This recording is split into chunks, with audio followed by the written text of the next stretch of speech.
दोस्तों, आज मैं फिर लाया हूँ दो संतों का विचार। पहले संत हैं अनिरुद्धाचार्य जी और दूसरे संत हमारे संत रामपाल जी महाराज जी हैं। अनिरुद्धाचार्य के सभा में जहाँ ये कथावाचक कथा कर रहे थे हमारे धर्मगुरु, वहाँ पर एक शामली से परिवार आया हुआ था और उन्होंने एक प्रश्न पूछा कि जब भगवान के मर्जी बिना एक पत्ता नहीं हिलता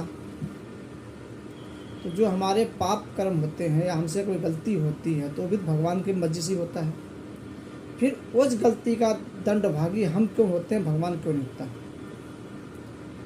फिर उसके भोगी भी भगवान होना चाहिए। तो उसके प्रश्न का जवाब पहले अनिरुद्धाचार्य जी दिए हैं, आप सुनिए उनका विचार। उसके बाद हम सुनेंगे फिर संत रामपाल के विचार। आप डिसाइड करिए क्या अनिरुद्धाचार्य जी विचार जो प्रकट किए हैं, उसको बताए हैं, क्या वो सही है गलत, फिर आप निर्णय लीजिएगा।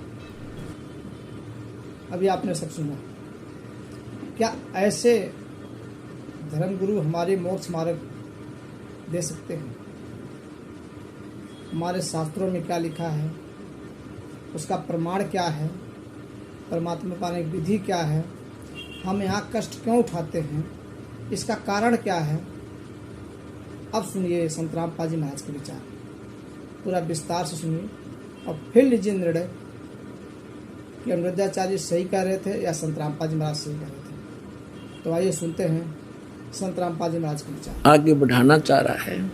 तीन देव की जो करते भक्ति, उनकी कदे ना होवे मुक्ति। इन तीनों देवताओं की जो भक्ति करते हैं उनकी कभी मोक्ष नहीं होता। तीन देवता रजगुण ब्रह्मा सतगुण विष्णु तम गुण शिव जी। स्पष्ट हुआ, अभी प्रमाण दिया था कि रजगुण ब्रह्मा है, सतगुण विष्णु तम गुण शिव जी। मार्कंडेय पुराण प्रश्न नंबर 123 से और खेमरा श्री कृष्ण दास प्रकाशन के प्रकाशित देवी भागवत के 5वें अध्याय का 8वें श्लोक में वो स्पष्ट कर दिया।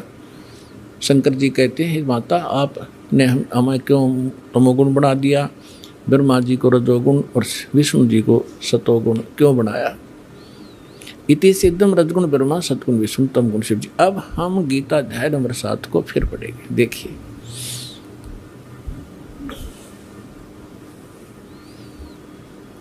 अब हमने यहाँ तक पढ़ लिया इसको। अब ये क्या कह रहे हैं कि देखिएगा, अध्याय नंबर 7 का श्लोक नंबर 2, मैं तेरे लिए इस विज्ञान सहित तत्व ज्ञान को पूर्णतः कहूँगा, जिसको जानकर संसार में फिर कुछ भी जानने योग्य शेष नहीं रह जाता। फिर ये तीसरे में बता दिया है कि हजारों मनुष्यों में कोई एक माने सिद्ध है, माने भगवान प्राप्ति के लिए हजारों को एक आधा कोशिश कर रहा है भगवान पाने की, ना को केवल तो फॉर्मेलिटी करते हैं। और यत्न करने वालों में भी कोई एक आधा ही मुझ तक पहुँचता है, इसका ये अर्थ है कहने का। और जो मुझे तत्व से जानता है। अब प्रमाण है, जैसे दास बहुत बार सत्संग में सुनाता है कि ये स्वर्ग का राजा इंद्र एक बार मार्कंडेय ऋषि तपस्या कर रहे थे, उसने अपनी पत्नी भेज दी और फिर भी वो टस से मस नहीं हुए। फिर स्वयं इंद्र पहुंच गया कि ले मार्कंडेय जी, तुम इंद्र का राज ग्रहण करो, हम हार गए, तुम जीत गए। लेकिन मार्कंडेय ऋषि ने कहा था कि मुझे तेरे इंद्र की राज की आवश्यकता नहीं, मैं तो ऐसे स्थान पर समाधि लगा रहा हूँ ब्रह्मलोक में। और इंद्र को कहने लगा कि आजा, तुझे ब्रह्मलोक का सैल करा दूं, वो ज्ञान बता दूं, त्याग दे इस इंद्र के राज को। वो केवल इसी ब्रह्म को ही तत्व से जानता था, इस ब्रह्म को ही फाइनल मान रहा था कि ये पूर्ण परमात्मा है मार्कंडेय ऋषि। तो उसने वही सेटिंग थी। तो ये कहना चाहता है कि जो मुझे ही फाइनल मान रहा है तो मेरी भक्ति करता है, वो भी हजारों में कोई एक आधा, नहीं तो नीचे के देवी देवताओं तक सीमित हैं लोग। ये सारा इस 7वें अध्याय का ये निष्कर्ष समझ लेना। फिर आगे देखिएगा, इसी 7वें अध्याय का ये चौथा और पांचवा श्लोक आपको बता, ये पृथ्वी जल अग्नि वायु आकाश मन बुद्धि अहंकार भी इस प्रकार ये 8 प्रकार से विभाजित मेरी प्रकृति यह तो जड़ प्रकृति है अपरा, और हे महाभाव से दूसरी जिसे सारा संपूर्ण जगत धारण किया जाता है मेरी चेतन प्रकृति जीव रूपा ये चेतन प्रकृति समझो। अब छठे में कहा है ऐसा समझकर संपूर्ण भूत सभी प्राणी इन दोनों प्रकृतियों से मैं संपूर्ण जगत का प्रभाव अर्थात प्रलय का कारण हूँ, इनका जन्म और इस सब का मैं ही कारण हूँ। अब हम यहाँ आ जाते हैं, अब हम ज़्यादा ना पढ़ें। सो देख 7वें में क्या कहा कि अर्जुन मैं बुद्धिमानों की बुद्धि और बलवानों का बल हूँ, संपूर्ण प्राणियों का सनातन बीज मुझको जान, और बुद्धिमानों में बुद्धि तेजों का तेज मैं ही हूँ। और 11वें में क्या कहा है कि हे भरत श्रेष्ठ मैं बलवानों का आसक्ति और कामनाओं से रहित बल अर्थात सामर्थ्य हूँ। कहने का भाव ये है कि मैं बलवानों का बल और बुद्धिमानों की बुद्धि इनकी मेरे हाथ में है। जैसे महाभारत के अंदर अर्जुन को बल दे दिया, ना जाने कितनी हत्या कर डाली, और जब श्री कृष्ण जी का वध कर दिया एक शिकारी ने और सारे या 2 लड़के मर गए कट गए जमुना के किनारे पे, तो फिर अर्जुन सभी गोपियों को लेकर आ रहा था द्वारका की सभी स्त्रियों को कृष्ण जी के आदेश अनुसार।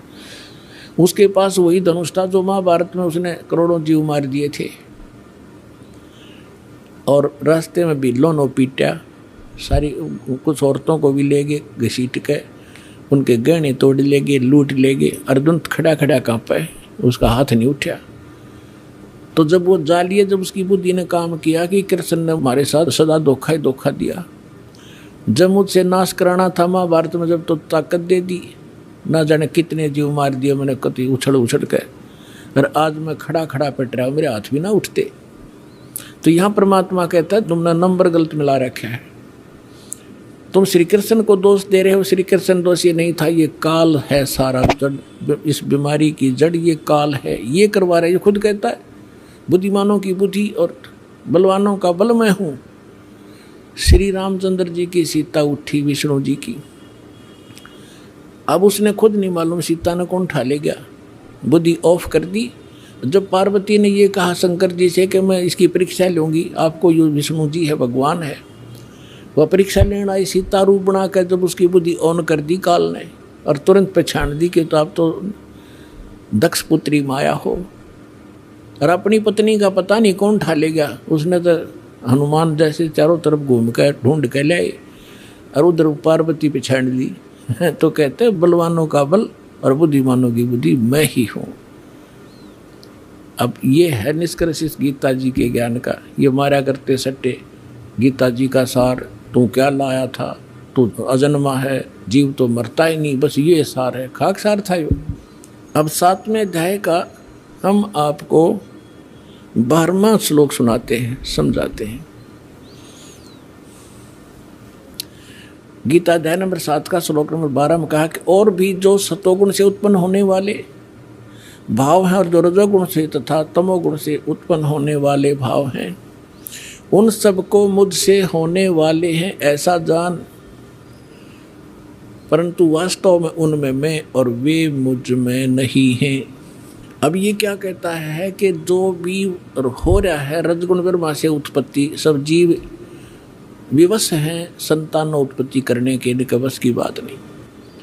और दूसरा सतोगुण यानी विष्णु जी के सतोगुण से, विष्णु जी के कारण सब आपस में मोह ममता में जकड़े पड़े हैं, ये जो हो रहा है। और तीसरा संहार तमोगुण से, शंकर जी से, ये कहता है इसका निमित्त मूल कारण मैं ही हूँ, पर मैं इनसे बाहर रहता हूँ। परमात्मा ने बताया था कि इस काल को 1 लाख मानव शरीरधारी प्राणी नित खाने का श्राप लगा हुआ, जिस कारण से ये अपने तीनों पुत्रों को इसने गुणयुक्त कर दिया, के गुणयुक्त। अब इनके बस की बात नहीं, इन गुणों को ये ना रोक सके। जैसे मिर्च में गुण बना दिया मुंह जलने का, तो वो चिरचिराहट उसका गुण है, तो मिर्च के बस का कोई ना, उसने गुण खत्म कर लिए।